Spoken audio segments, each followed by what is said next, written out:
Welcome back to part 2 of session 2 of the Poverty Alleviation Training video series, How to Start a Savings Group Ministry in Your Local Church. Now what we want to do is we're going to transition into the meat of the training itself. We're going to begin with section A. Just one caution, I just want to remind you who it is you're training. In the Western Church and the sending churches, we're training facilitators in the local areas, in the local church, in the field. So it's for facilitators that we're training to lead and start savings groups in their local communities. Now, everybody turn to section A of the handbook. And it'll have some sort of cover page. It'll say section A, church orientation. So find your way there. And what I want to do now is just page by page, go through just at least the beginning of it so you can see what is at the beginning of every section. So if you turn to the first page of section A, it's just going to talk about church orientation, the trainer's guide. It's a statement from the Chalmers Center about who they are and what it is they do, and you're going to see this in every section. The next page is going to go and discuss the why. Why do we do, or why does Chalmers, why does Peace Savings Groups do what it does, and how is the handbook organized into sections A, B, C, and D? So there'll be a statement on that. Then next, you're going to come to the table of contents. So find your table of contents. It should be about the third page in from the cover page. And for section A, it's going to say section A, church orientation, and you're going to notice that there's just one lesson. Lesson 1, orientation to savings group ministries. So then turn the page from there and you're going to see in a thin line box where it says, who's the target audience? And you can see that it answers the question that the target audience of section A are the church members, are the potential participants, people who will be participants in an actual savings group. That's who is being addressed in the manual in section A. Now remember, we're training the facilitator that would have worked with a pastor at the local church level to say, hey, can you give me an hour and a half to address the congregation and talk about what a savings group ministry looks like? So these are potential participants in the savings groups themselves. And that is the who of section A.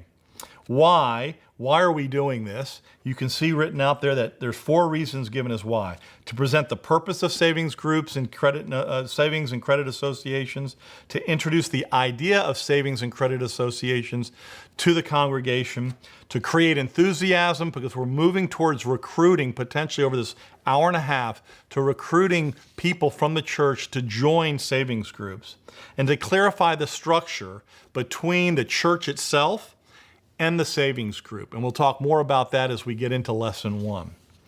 So that's the who and the why of section A. And now we move into the heart of section A itself. Lesson 1, you can see it titled there on the next page, Orientation to Savings Group Ministry.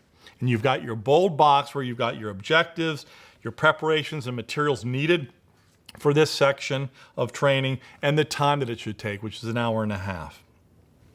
After that, you'll see that you've got the introduction in bold type as a heading, and then it has in regular type what you as the facilitator would read out to the congregation as you're going through this hour and a half training.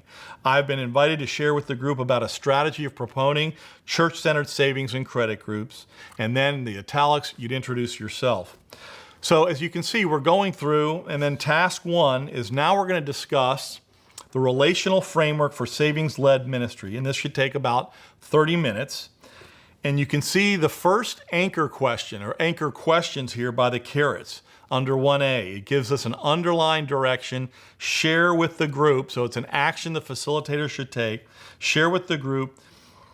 Who are the people, asking a question with the carrot, who are the people that you should share life with? Who would you describe in these relationships? Or how would you describe these relationships? And how do you treat these people? How do they treat you? And so now we're doing anchor questions about relationships, right? We're giving relevant questions to ground them and start thinking about personal relationships. So here we have those anchor questions under 1A. Then you move to 1B, and you can see 1B is reading Genesis chapter 1, verses 26 through 28. It's a thin line box. This is a poster you would have pre-prepared, ready to go on the wall for everyone to see. And they would then read through chapter 1, verses 26 to 28.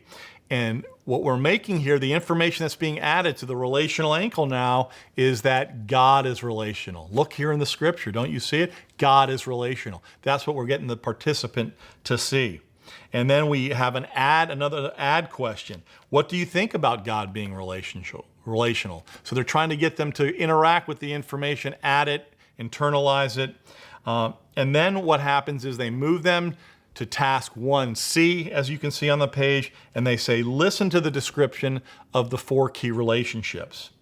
And what I'd like for you to do now is I'd like you to look at that thin line box, the 4 key relationships. Notice that that's a thin line box, so it's something that will be pre-prepared, will be ready to go on the wall for people to be able to read from the congregation as you're discussing this. And what I'd like you to do is to break into groups of 3 to 5 people and go through and discuss what it has in the thin line box regarding 4 key relationships. I'd like someone here to play the role of facilitator. So somebody in your small group, play the role of a facilitator. That means the rest of you will be acting as participants in the group. And start on 1C and go through the 4 key relationships. And as you role play, think through the approach of the 4 A's being used here, how they're doing anchor, add, apply, and away here. So if you would, please go through section 1C, which is discussing the 4 key relationships, and do that all the way through until you get to section 2, and you're going to see a variety of anchor, apply, add questions and tasks and activities here for the participants. So if you would, take it from task 1C all the way until you get to task 2. I'll see you in just a bit.